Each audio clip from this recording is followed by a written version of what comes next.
নমস্কার বন্ধুরা, আমরা গেছিলাম আজকে হাওড়ার পঞ্চানন বাবার মন্দিরে। এটা অবস্থিত হচ্ছে বড়গাছিয়ার দিকে। এখানে সাধারণত আমরা গেছিলাম আমার ছোট ছেলেকে নিয়ে, আমরা ফ্যামিলির সবাই গেছিলাম। এখানে হচ্ছে বাবা পঞ্চানন বাবার মন্দির। একটা ছোট্ট শিব ঠাকুরের মতন একটা পাথর থাকে, যেটার উপর পদ্ম ফুলের মধ্যে থাকে, সেটাকে পুজো করা হয়। এখানে অনেক বাচ্চার ছবি দেওয়া আছে। এখানে সাধারণত সবাই বাচ্চা নিয়েই যায়, বাচ্চার মানসিক থাকে বা পুজো দিতে যায় নানা রকম। তো আমিও গেছিলাম আমার ছেলেকে নিয়ে পুজো দিতে। দেখতেই পাচ্ছ এখানে অনেক বাচ্চার ছবি দেওয়া। এটা একটা অনেক অনেক প্রাচীন মন্দির।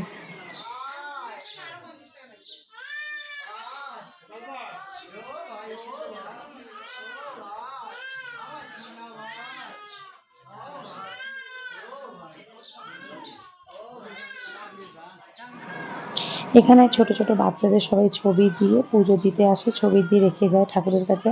আমিও আমার দুই ছেলের ছবি রেখে গেলাম ঠাকুরের কাছে, ঠাকুরের আশীর্বাদের জন্য। এই যে আমার বড় ছেলে ছোট ছেলেকে কোলে নিয়ে আছে। এখানে ন্যাড়া করানো হয় মাথার চুল।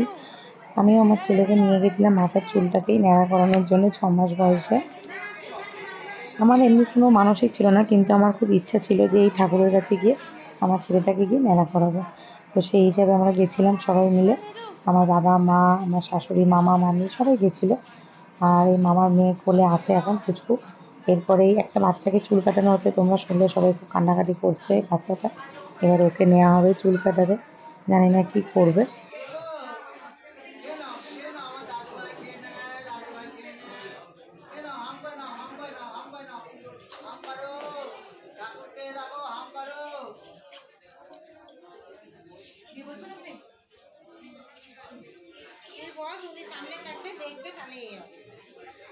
আরো আগিয়ে বসো।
পুচকেটা ন্যাড়া হয়ে গেছে।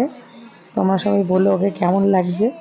আর খুব কান্নাকাটি করছিল, কারণ চুলটা কাটা হচ্ছিল তার জন্য নয়, কারণ ওকে চেপে ধরে রাখা হয়েছিল সেই জন্য।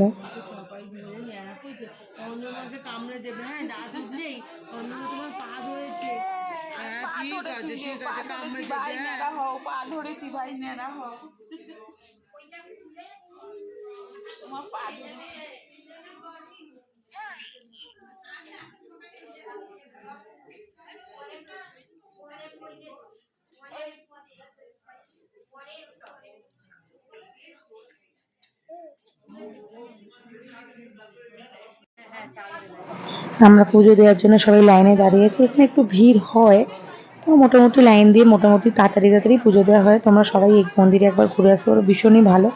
আর এই মন্দিরে একটা ব্যাপার আছে কি, যাদের ধরো বাচ্চা কাচ্চা হয় না, ছেলে মেয়ে হচ্ছে না, ঠাকুরের আশীর্বাদে ফুল নিয়ে গিয়ে তারা আর কি মনের আর কি বিশ্বাসে আর কি বলে যে বাচ্চা হয়, এরকম ব্যাপার। আর ওই যে দেখো ভেতরে দেখতে পাবে একটা ছোট্ট পদ্ম ফুলের মধ্যে ঠাকুরটাকে রাখা আছে, একটা ছোট্ট পাথর, সেটা দিয়ে ঠাকুরকে পুজো করা হয়। আর ওই দূরের যে একটা সিংহাসনের মতো আছে, ওটা অ্যাকচুয়ালি একটা সিংহাসন না, ওটা একটা সিন্দুক মতো। রাত্রিবেলা ওর মধ্যে ঠাকুরটাকে ঢুকিয়ে তালা মেরে রাখা হয়। এই যে দেখো ছোট্ট পদ্ম ফুলের মধ্যে যে এই যে ছোট্ট পাথরটার মধ্যে উপর পদ্ম ফুলের মধ্যে ঠাকুরটাকে বসানো, একেই পঞ্চানন বাবা হিসেবে পুজো করে সেখানে। আর ভীষণই ভীষণই জাগ্রত একটা মন্দির, ভীষণই ভালো লাগবে দেখতে। অনেক পুরনো, অনেক অনেক বছরের পুরনো একটা মন্দির। এখানে আমরা পুজো দিয়েছি। আর ভেতরে ঠাকুরমশাই বসে আছেন, আমাদের পুজো দিচ্ছে। আর এই পাশে মন্দিরের পাশে আরেকটা ঠাকুরমশাই বসে আছে, তাদের বললাম না ঠাকুরের আশীর্বাদী ফুল দেয়, বিভিন্ন রকম সমস্যার জন্য আশীর্বাদী ফুল দেয় ঠাকুরের। তো তোমরা সেখানে যেতে পারো, পুজো দিতে পারো ঠাকুরের।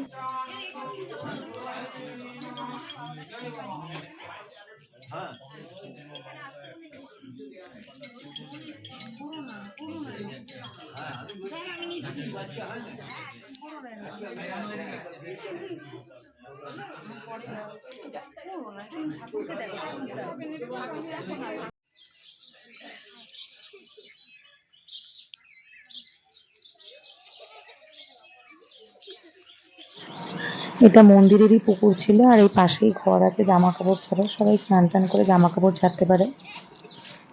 আর এই পাশে এই যে মন্দিরের বাইরের এটা হচ্ছে পরিবেশটা, এটা মন্দির, এই যে লাল রঙের। আর এটা একটা বড় মাঠ মতন আছে, গাড়ি পার্কিং এরও অনেক সুন্দর ব্যবস্থা আছে। আমাদের সবাই বসে আছে। আর এর উল্টো দিকে এটা যেটা দোকান, পুজো টুজো দেওয়া হয় এখান থেকে সব মিষ্টি নিয়ে, আপনারা মিষ্টি খেতেও পারেন টিফিন করার মতন করে। ফেলে দিচ্ছি সব, আগে তুই হাফ ফেলে দিচ্ছিস এখানে।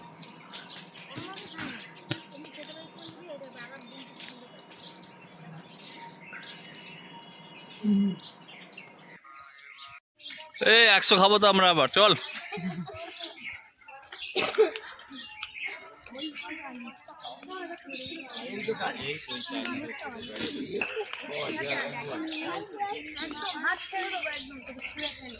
কি করতে ওই গাছপালা দেখে দেখি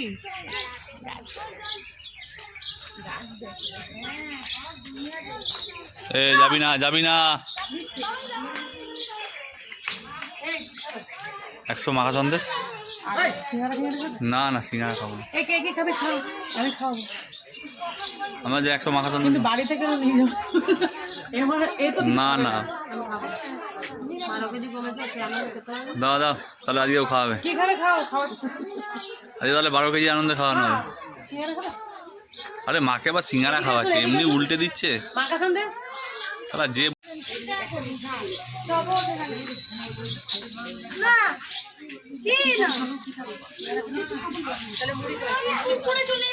পুকুরে দেখ যাচ্ছে, আমি এটা ধুয়ে নিয়ে আসি।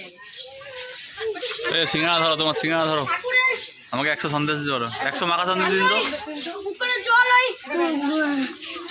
ঠাকুরের ওই জলটা মাথায় দিয়েছি। ঠিক আছে, ভালো। ঠাকুরের জলটা আমি মাথায় দিয়েছি। আমাকে একটা সিঙ্গারা, বাইরে বাইরে। আমাকে একটা সিঙ্গারা দাও তো। আমার কাছে খা, তবে দেখ ভালো লাগবে খাবি। তুই কিন্তু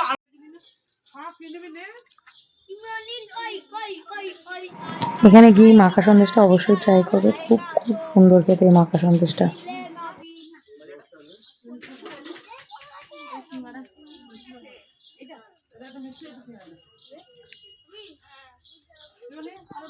लगाए रे